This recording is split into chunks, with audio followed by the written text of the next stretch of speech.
Here's Judge Henry's charge. Basically, they have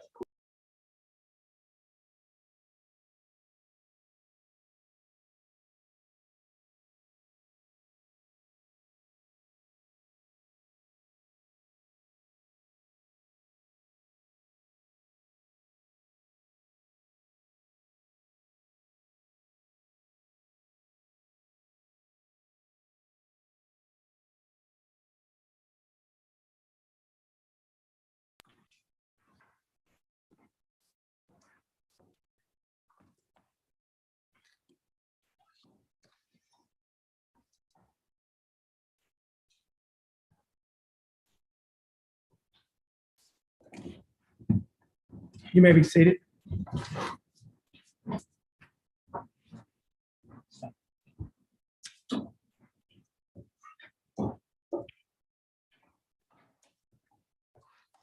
Court is now in session in cause number 327957.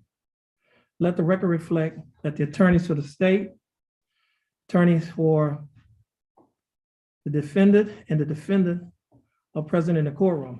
All members of the jury are present and seated in the courtroom.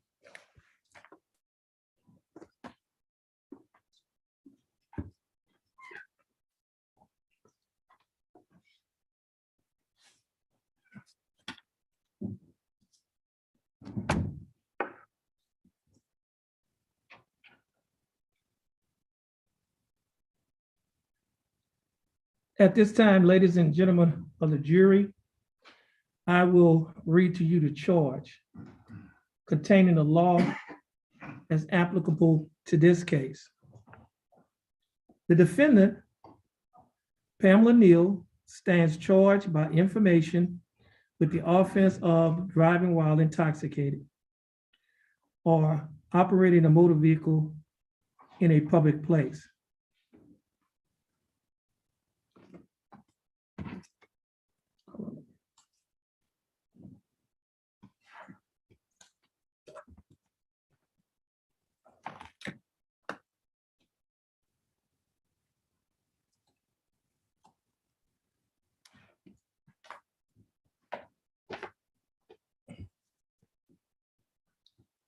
The offense is alleged to have occurred on or about the 29th day of July 2020 in Jefferson County, Texas. The defendant has entered a plea of not guilty. Our law provides that a person commits an offense if the person is intoxicated while driving or operating a motor vehicle in a public place. A person is deemed to be intoxicated within the meaning of the law when such person does not have the normal use of physical or mental faculties by reason of introduction of alcohol, a controlled substance, a drug, a dangerous drug, or a combination of at least two of these substances or other substance into the body, or by having an alcohol concentration level of 0.08 or more. A public place means any place to which the public or a substantial group of the public has access and includes, but is not limited to, streets, highways, and the common areas of schools, hospitals, apartment houses, office buildings, transport facilities, and shops. Now, if you find from the evidence beyond a reasonable doubt that on or about the 29th day of July 2020 in Jefferson County, Texas, the defendant, Pamela Neal, did drive or operate a motor vehicle while intoxicated in a public place, you will find the defendant guilty. Unless you so find, or if you have a reasonable doubt thereof, you will find the defendant not guilty. General instructions. All persons are presumed to be innocent, and no person may be convicted of an offense unless Each element of the offense is proved beyond a reasonable doubt. The fact that a person has been arrested, confined, or indicted for, or otherwise charged with the offense gives no rise to inference of guilt at the trial. The law does not require a defendant to prove innocence or produce any evidence at all. The presumption of innocence alone is sufficient to acquit the defendant unless the jurors are satisfied beyond a reasonable doubt of the defendant's guilt after careful and impartial consideration of all the evidence in the case. The prosecution has the burden of proving the defendant guilty, and it must do so by proving each and every element of the offense charged beyond a reasonable doubt. And if it fails to do so, you must acquit the defendant.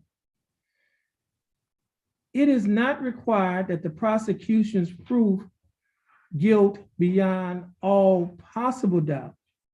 It is required that the prosecution's proof excludes all reasonable doubt concerning the defendant's guilt. You have a right to consider all the facts that are shown by the evidence and to draw natural and reasonable inferences from such facts. You alone have the authority and duty to determine the facts. Let me read it again. You alone have the authority and duty to determine what the facts are. In evaluating the evidence, you must totally disregard what you believe is my opinion about any factual matter. You cannot question the bailiff concerning the testimony or the law, nor should you discuss the case in his presence. If any question develops during your deliberation, it must be reduced to writing, signed by your foreperson, and given to the bailiff. The question will then be answered by the court as soon as possible to the extent allowed by the law. Questions and comments of the attorneys do not constitute testimony and must not be considered as evidence. You must also disregard any statement of the attorneys that is inconsistent with the law contained in this charge. Any physical exhibits admitted into evidence will be furnished to you by the bailiff upon your request. You must not consider the facts that have not been introduced in the evidence or legal principles not contained in this charge. It is improper for you to discuss or consider anything which you know or have learned outside of the testimony presented to you and the law contained in this charge. If you should discover that you have any outside information, you should not mention this information to any other juror, nor consider it yourself in arriving at a verdict. Our law provides that a defendant may testify on their own behalf if she elects to do so. This, however, is a privilege accorded to a defendant, and in the event she elects not to testify, that fact cannot be taken as a circumstance against her. In this case, the defendant has elected not to testify, and you are instructed that you cannot and must not refer or allude to that fact throughout your deliberations or take it into consideration for any purpose whatsoever as a circumstance against the defendant. You are the exclusive judges of the facts proven, the believability of witnesses, and the weight to be given their testimony. However, you must be bound by and strictly follow the law contained in this charge. Your failure to follow the law could result in a mistrial being declared. and your deliberate violation of this charge could subject you to being held in contempt of court. After the attorneys present their arguments, you will retire, select a foreperson, and consider your verdict. The arguments are not evidence, and you should give the arguments only the consideration you feel they deserve during the evaluation of the evidence. It is the duty of your foreperson to make certain that your deliberations are conducted in accordance with this charge. After you have reached a unanimous decision, your foreperson should sign the appropriate verdict attached to the charge. In returning your verdict, it is your responsibility to make certain that justice is done in this case. Now, the last page of the charge is what we call the verdict page. Now, if your verdict is, we the jury find the defendant guilty, then your foreperson will sign on this line. Oh, excuse me. If let's strike that. No, I say, we the jury find the defendant not guilty. If your verdict is not guilty, the defendant, the foreperson will sign on the top line. Now, if your verdict is, we the jury find the defendant guilty, then the foreperson will sign on the bottom line. Okay, does everyone understand? Okay.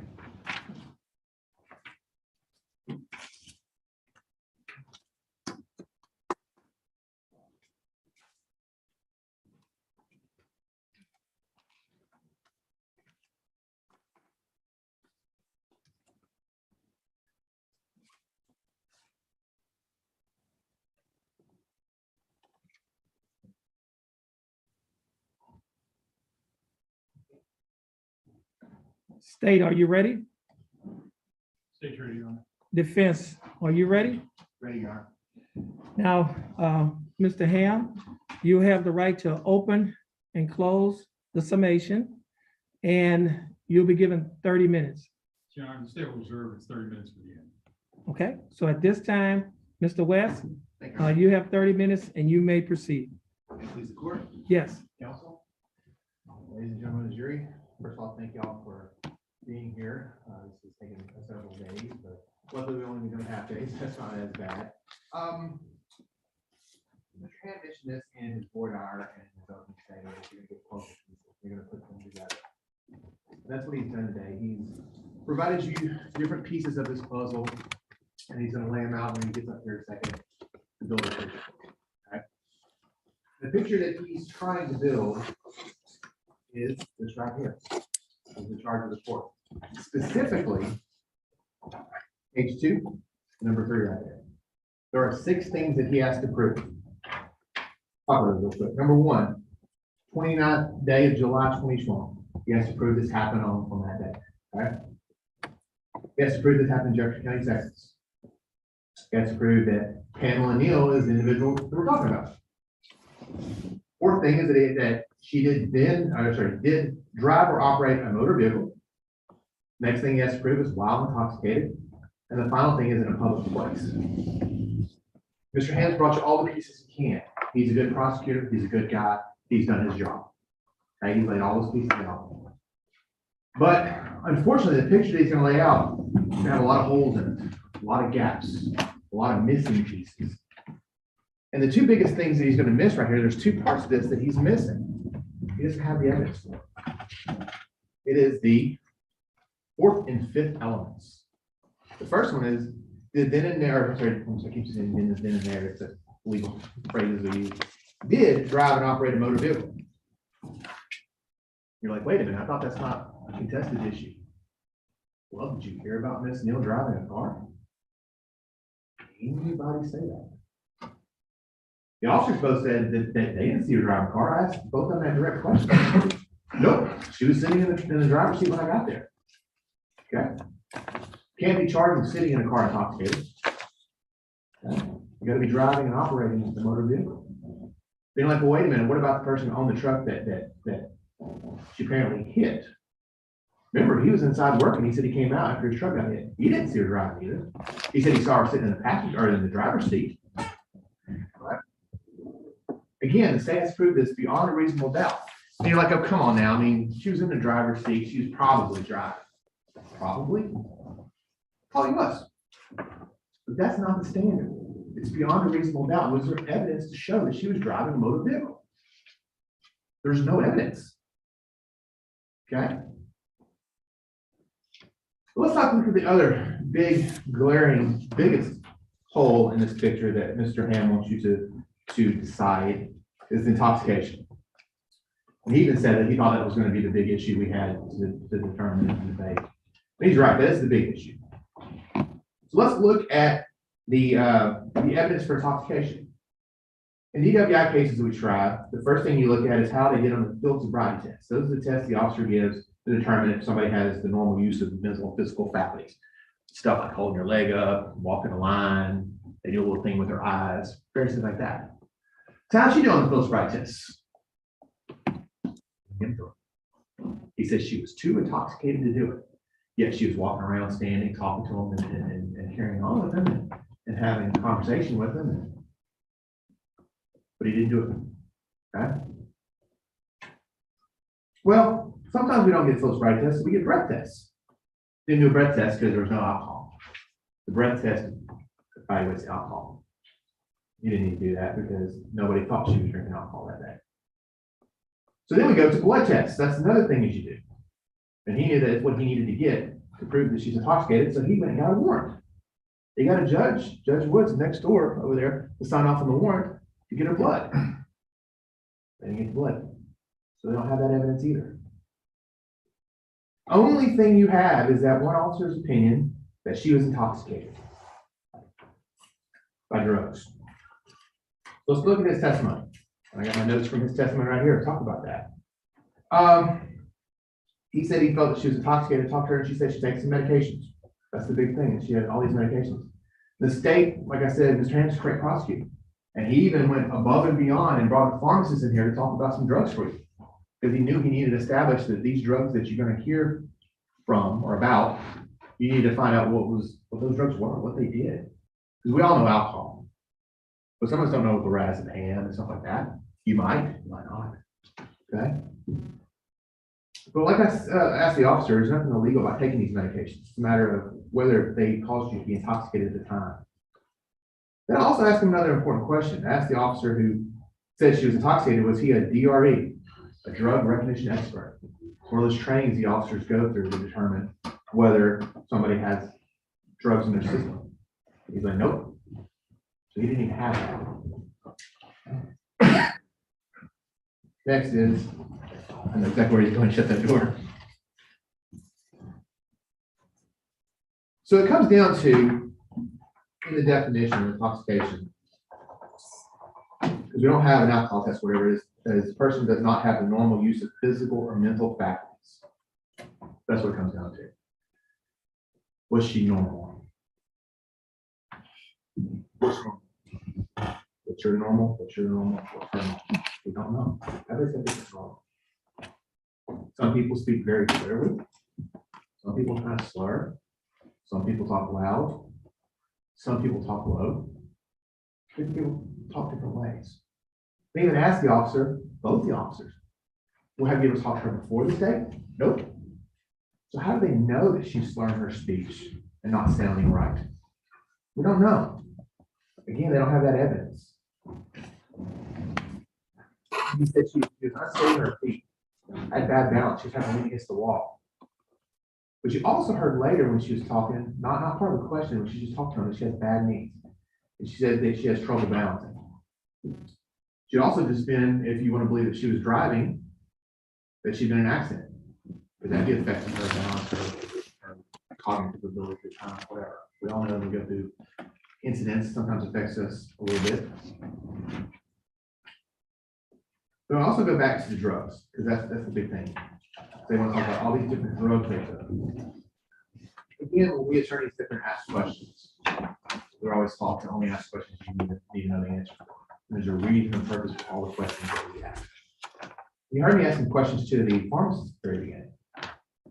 How long do these things stay in your body? These different drugs we're talking about. He said, 4 hours, I think one of them was 6 hours, one of them, I don't know the exact numbers. Okay. You're thinking, why? What's John want to know that? Because we know what time she said she took the drugs, if you believe she did those drugs, and we know what time has happened. Okay, she said she took her medication that morning, and we know she ate breakfast at 4 a.m. Okay, then we know this happened about 1 p.m. So we're talking about 9 hours later. And the pharmacist even told you that some of these drugs are out of your system in 4 hours. At least the side effects on them, the drowsiness and things like that.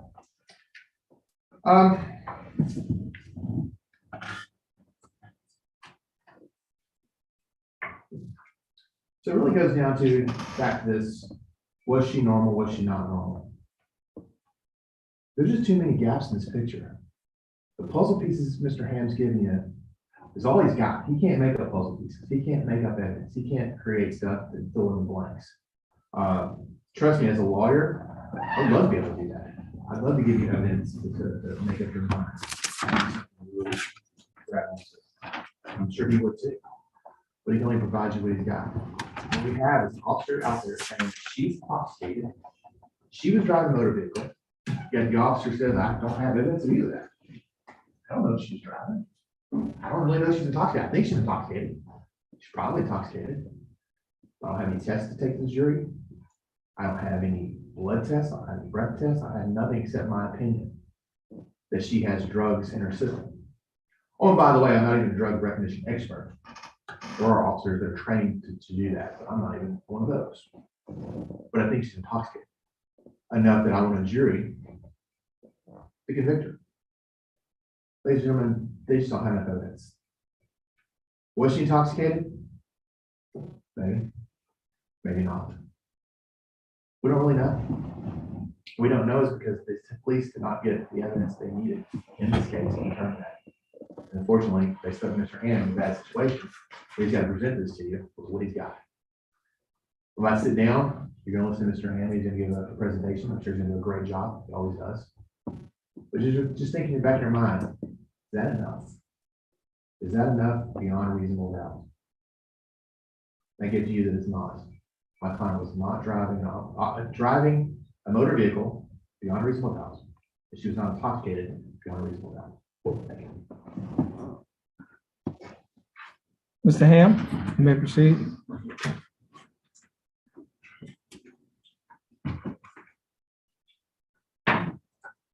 Good afternoon. Thank you for being here. We're here to finish what we started a couple of days ago in voir dire. I told you then, and in the opening, that I believe the state would be able to present sufficient evidence to you to prove beyond a reasonable doubt that the defendant, this deal, is guilty of driving while intoxicated. I still believe that. The evidence that you have seen has proved that beyond a reasonable doubt. So the evidence closed, and that was my job. And now it's your job. When we talked in voir dire, we told you we were looking for 6 jurors and an alternate who could review the evidence and apply it to the law. And that's all we're asking you to do. The judge has instructed you in the law. And on page 3 or paragraph 3 of the charge of the court, it says if you find from the evidence beyond a reasonable doubt that on the 29th day of July 2020 in Jefferson County, Texas, the defendant Pamela Neal did drive or operate a motor vehicle while intoxicated in a public place, you will find the defendant guilty. So what was the evidence? We heard from 3 witnesses, and there are 5 pieces of physical evidence. And 3 witnesses were the pharmacist, Greg Hamby from King's Pharmacy, who just dropped what he was doing and came up to testify about the drugs at issue in this case. Officer Felipe Garcia, the more advanced DWI investigator, and Officer Stuart Hanlon, The longtime Beaumont police officer who felt he needed assistance from Officer Garcia to investigate this case. The 5 pieces of physical evidence are the original 911 call, Officer Garcia's body camera footage, Officer Hanley's dash cam footage, Officer Hanley's body cam footage, and we ended with Officer Hanley's backseat camera footage. So that's the evidence. The defense has said that the state failed to prove 2 things. One, that Ms. Neal was operating a motor vehicle in a public place. And 2, that she was intoxicated while she was doing it. Let's go back through the evidence and talk about it. And just remember, if you have any questions while you're deliberating about what the evidence says, or if the evidence says what I'm going to remember and tell you what I think it says, you can ask to look at it, because it's right there. The only thing, so that's what we're going to, so let's just start. So we're going to start with Greg Hamby. So Greg Hamby came in and gave testimony about 3 drugs. We talked about lorazepam, clonidine, and Seroquel. And among other things, he said that all 3 of these drugs, one of which, lorazepam, we call a controlled substance. And he said all 3 of these, when you take them, they cause drowsiness, among other symptoms. He said they all do have or should come with warning labels that say, don't drive while you're on these drugs. With respect to the timing issues, how long it takes for them to wear off. With clonidine, he said that should stay in effect between 3 to 4 hours. With Seroquel, he said, I'm sorry, with lorazepam, he said that might wear off after about 6 hours. And with Seroquel, he said that could stay in effect anywhere from 12 to 24 hours. So that answers that question. And then we thank Mr. Hamby for his testimony, and he got back in work. Officer Garcia. So Officer Garcia came in, he testified about his training. He said he'd been trained on investigating DWI cases in the academy here in Beaumont. And then he had some follow-up training on that. And he had gone to a specialized course called A-RIDE, where they instructed him further on how to look for symptoms of specific drugs when he encounters civilians. Okay. He also testified, as defense has explained, that he did not go to the next course, which is drug recognition expert. Remember, he had that card in his pocket that he pulled out, that they gave him at this A-RIDE class. It said, hey, if it's with this kind of drug, well, then, here's some symptoms to look at. And on that card, it said, dizziness, drowsiness, disorientation. Those all might be symptoms of when you're on a drug that's a central nervous system suppressant. Okay? Clonidine, Seroquel, lorazepam. Officer Garcia said, let's see. So he talked about his initial evaluation. He got called in. He wasn't first on the scene. He gets called in. He walks up. He identifies Ms. Neal. Here's a little bit about the situation, and he does his evaluation. Okay, and early on, he decides that she's intoxicated, and he places her under arrest. As Mr. West explained, he didn't do standard field sobriety tests because this wasn't a standard DWI situation. According to Officer Garcia, he felt it was unsafe for her to do these walking and turnings and one leg stands because she was already waving around and disoriented. He did not want her to be injured. And just based on what he saw, he felt like he didn't need that to make an arrest. And of course, as well about what she said, okay, which is also important. Because if anybody here knows what was going on at the time, it would be the defendant. And we'll get to that in a minute. So Officer Garcia places her under arrest. As he testified, he went to get a blood warrant. And then he later met Officer Hanley at the jail to execute that blood warrant, where a nurse attempted to draw blood to test for toxicology, but wasn't able to do so for medical reasons. Right? And because it would have been unsafe to continue trying to draw blood when you can't get it in the first place. So there was no blood drawn, and that's why. So that's generally, in general terms, what Officer Garcia testified about. Officer Hanley's testimony was more videotape and less talking because he didn't do the DWI investigation. Officer Hanley responded to the traffic accident. You know, and if you recall, he said he approached, he saw the Suburban, he saw the red truck in the parking lot of the apartment complex. Okay. He initially wasn't talking with Miss Neal because she was slumped over the driver's wheel and didn't seem to be very responsive. There was another gentleman with a red shirt that he tried talking to, also was difficult to communicate with.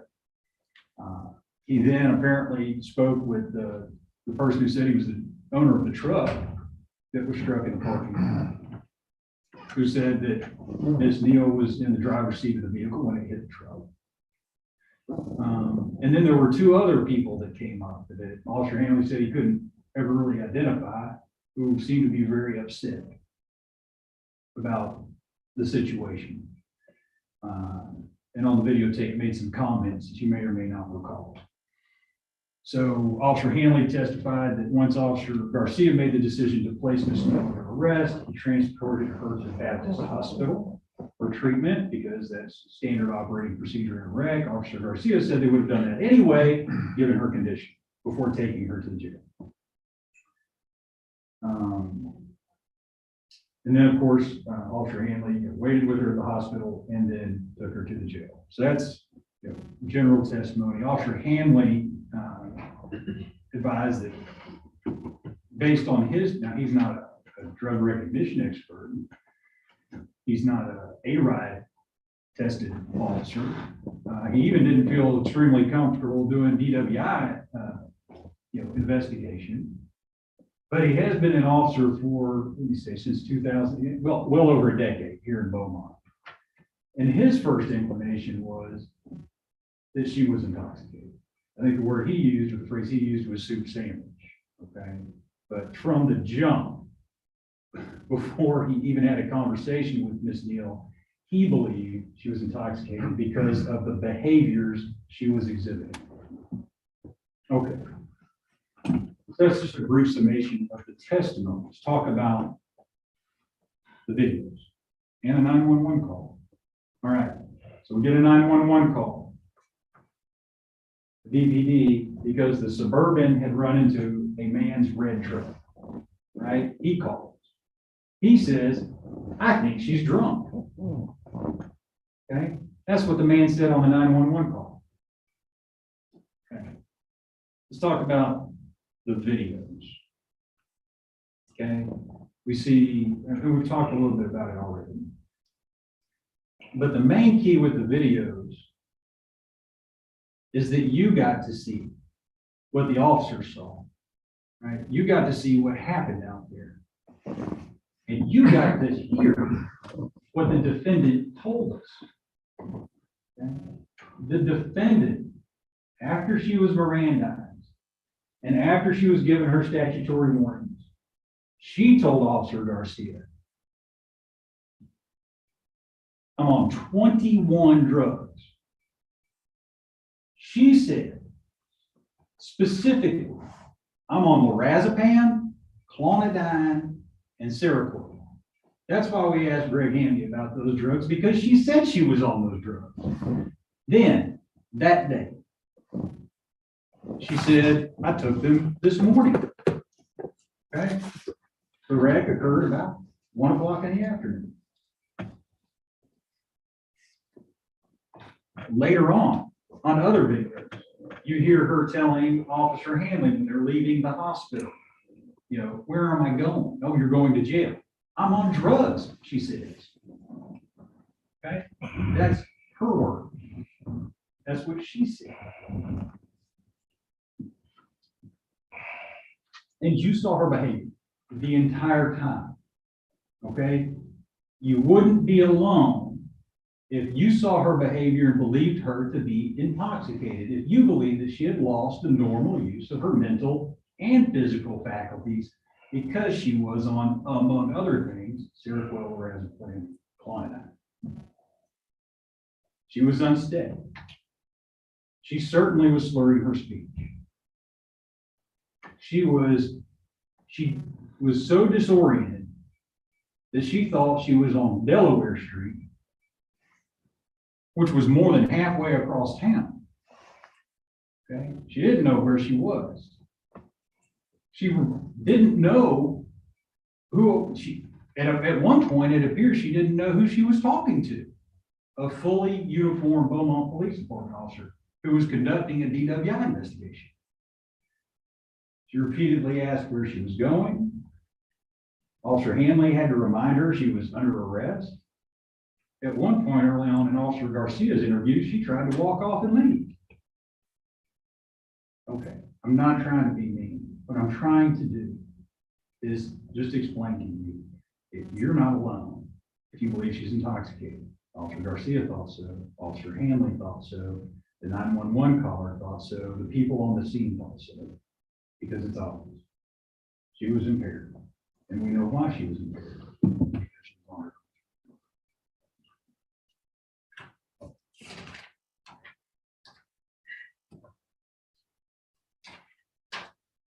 Address a couple of issues brought up that Mr. West brought up during his question. Number one, Mr. West. Mr. West said that he didn't think we had proven beyond a reasonable doubt that she had been operating a motor vehicle. Okay, well, of course, we do have the testimony. It's not testimony, but you heard the man who owned the vehicle say she was in the driver's seat. Even though when she was asked by Officer Hanley, she said, "Oh, I was asleep in the back seat and just somehow ended up in the front seat." So we have that. But I think what's more important is that after she had been Mirandized by Officer Garcia, she said, "I was just backing out." She said she was operating a motor vehicle. We don't need to go any further than that.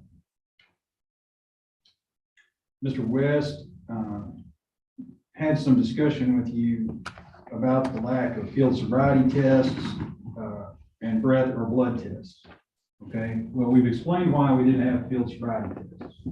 Because Officer Garcia, who by his own testimony is trained and experienced in these types of investigations, felt it was unsafe for Miss Neal to have her do those tests. That's why they're not there.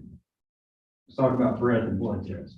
Well, there's no breath test because that's only for alcohol. And there's no blood test for the reason we gave. But hey, we don't need a blood test. What's a blood test going to tell us? What drugs are in her system? That's what a blood test is going to tell us. We know what drugs were in her system because she told us what drugs were in her system. So you don't need a blood test. Mr. West said the only thing you have is one officer's testimony regarding his personal opinion about whether she was intoxicated. That's important. In my opinion, that's not correct. You have Officer Garcia's testimony. You have Officer Hanlon's testimony. You have the evidence of everyone who was on the scene talking about it, and you have your own eyes and ears and your own brains, and you saw the video, and you saw her behavior. You saw her, what's the first thing she did when she got arrested for DWI? She spent about 5 or 10 minutes trying to get out of a handcuff, succeeded, and fell asleep. Okay, that's not normal behavior. Now, I don't believe we're supposed to attempt to define what that word normal means for you. In fact, I believe courts have told us we're not supposed to do that because it's up to you to decide. A lot of leeway given to juries. You get to decide what's normal. You came into this with your experiences, your beliefs. You were chosen to be on this jury, so you should do something. So there's 2 reasons. I'm getting ready to finish. And I'm asking you. So we talked about 2 phases, right? There's guilt or innocence phase, and then there's punishment phase. We're here at the guilt or innocence phase. You're not here to decide what her punishment is. You're at this point in time, your sole job is to decide, is she guilty of driving while intoxicated? And I'm asking you, when you go to deliberate, to find her guilty of that offense. For 2 reasons. Number 1, it's your job.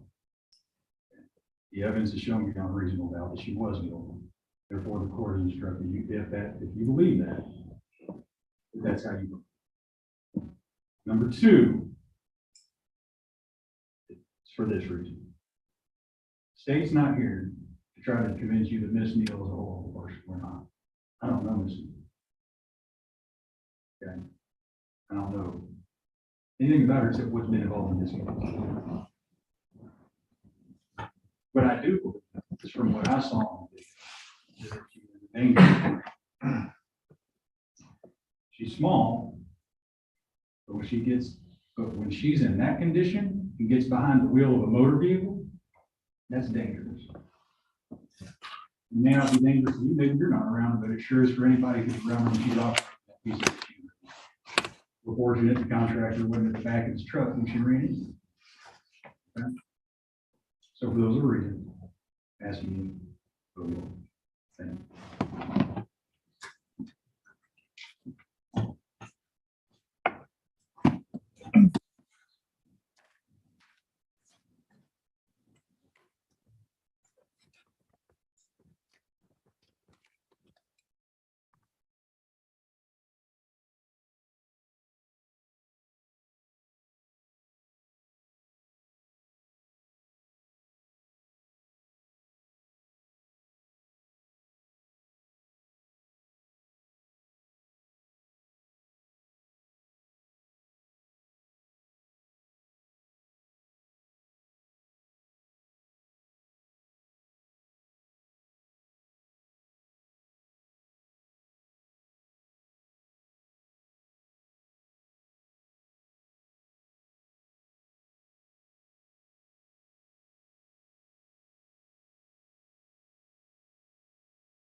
Ladies and gentlemen of the jury, at this time, all the evidence, the court's charge, and the closing argument of counsel are before you. I'm going to hand the bailiff the charge together with a verdict form.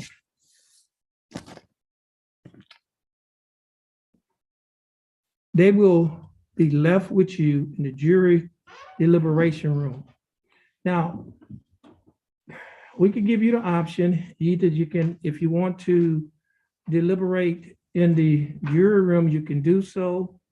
If you think that you might need more space, we can allow you to deliberate in the gallery area, okay? Now, once all the members of the jury are present and assembled in the jury room or in the gallery, the case will be formally submitted to you and you could begin your deliberations. So at this time, there's another matter that we have. One of the 7 jurors is an alternate, and the alternate is not allowed to go into the jury room with the other 6, okay? The juror that is an alternate is Mr. Paul Creighton Richard Jr. Okay. And so, Mr. Bailey, will you please hold this? Would y'all like to deliberate in the jury room? Or, that's fine. Okay, at this time, you can follow the bailiff into the jury room.